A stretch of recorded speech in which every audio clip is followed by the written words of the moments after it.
Պարոն Փաշինյան, երբ հակակոռուպցիոն կոմիտեն հրապարակել էր ուժեղ Հայաստանի ներկայացուցիչների կողմից ենթադրյալ ընտրակաշառք բաժանելու տալու վերաբերյալ, քաղաքացիական պայմանագիր կուսակցության անդամները, շատ պաշտոնյաներ այսպես թիրախավորել էին, կարծես մեկ կետից հրանգված, այդ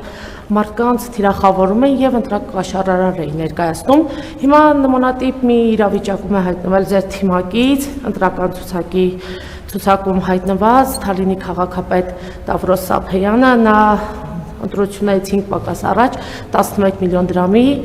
սոցիալական օգնություն է բաժանել քաղաքացիներին։ Թեպետ նույն ջրանասիրությամբ հակակոռուպցիոն կոմիտեն հայտարարություններ չի տարածում, քրեական վարույթ չի նախաձեռնվում, սակայն իրավիճակը կարծես թե նույնն է։ Սա դուք ինչպես եք գնահատում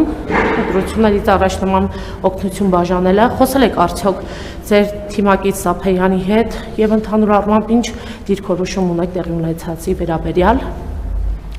Երկրորդ հարցը, պարոն Փաշինյան, չեմ վախենա եւ կասեմ, որ Հայաստանի Հանրապետությունը ցնցած վեդի մանկապղծության դեպքն է, որը տեղի ունեցել 3 ամիս առաջ, սակայն միայն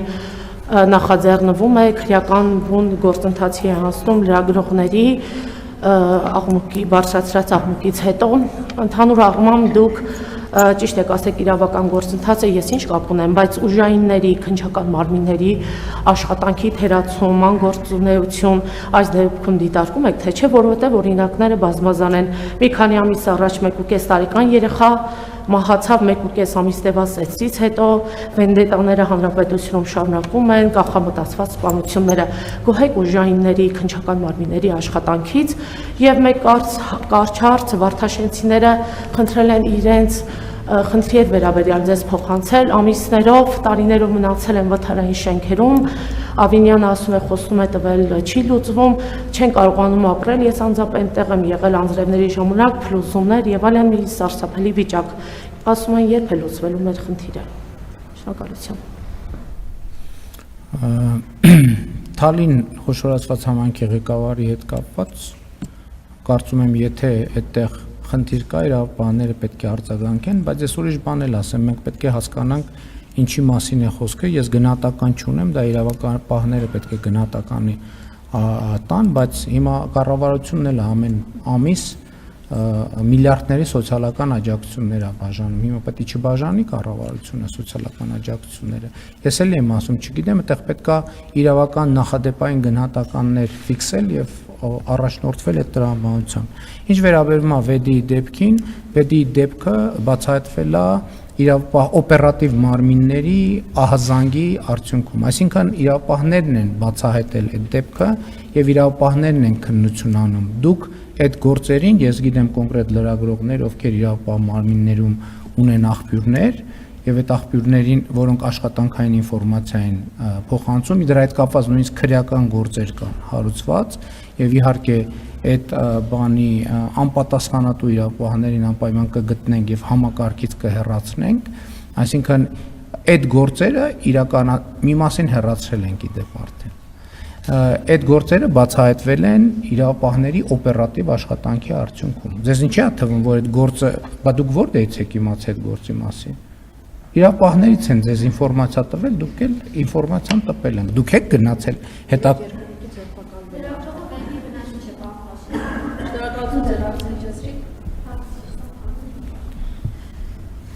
դեպքերը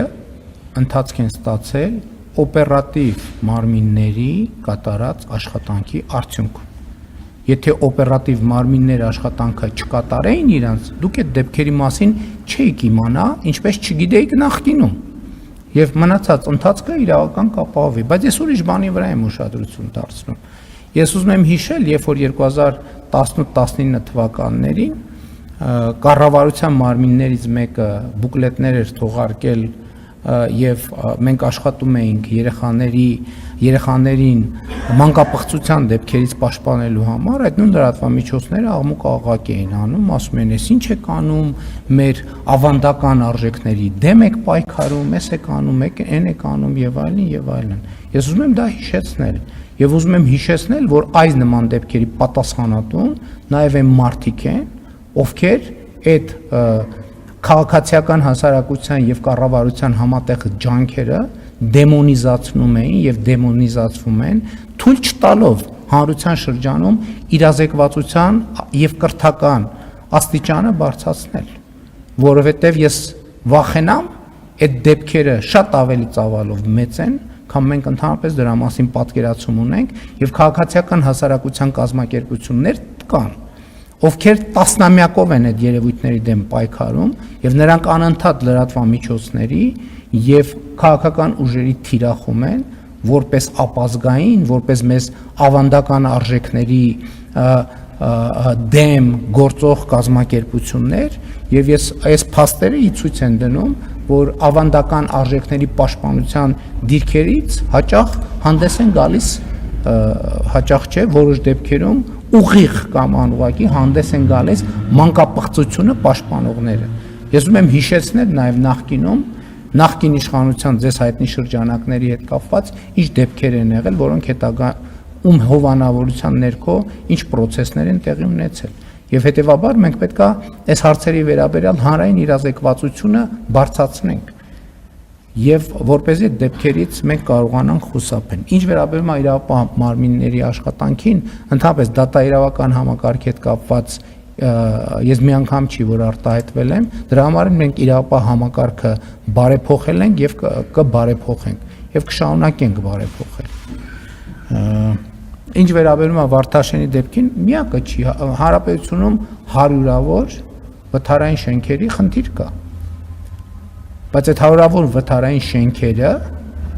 նաև մի ուրիշ առանձնահատկություն կա, սեփականատերերը այդ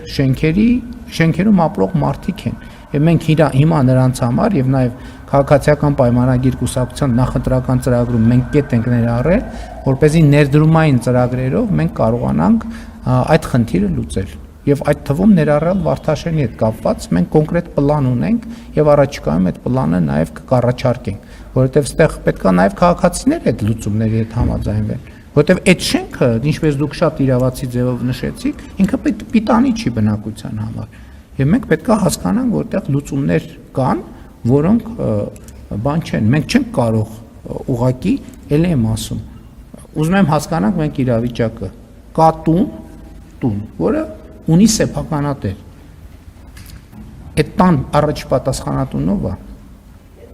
տերն է այդ տան առաջ պատասխանատուն, ես ուզում եմ այս հիմքի վրա մենք կառուցենք հետագա աշխատանքը, կառավարությունը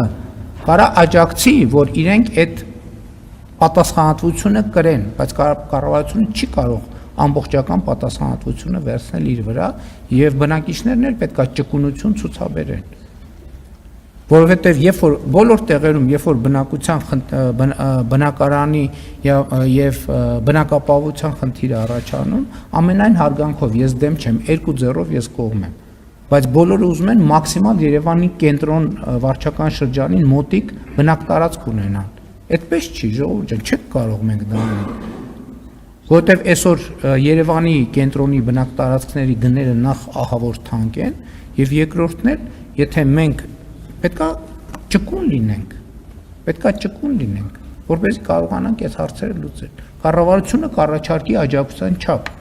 բայց կառավարությունը ամենայն հարգանքով չի կարող, որտեղ էլի եմ ասում, ես էլա պետք է հաշվի առնել, որ խնդրի մասշտաբը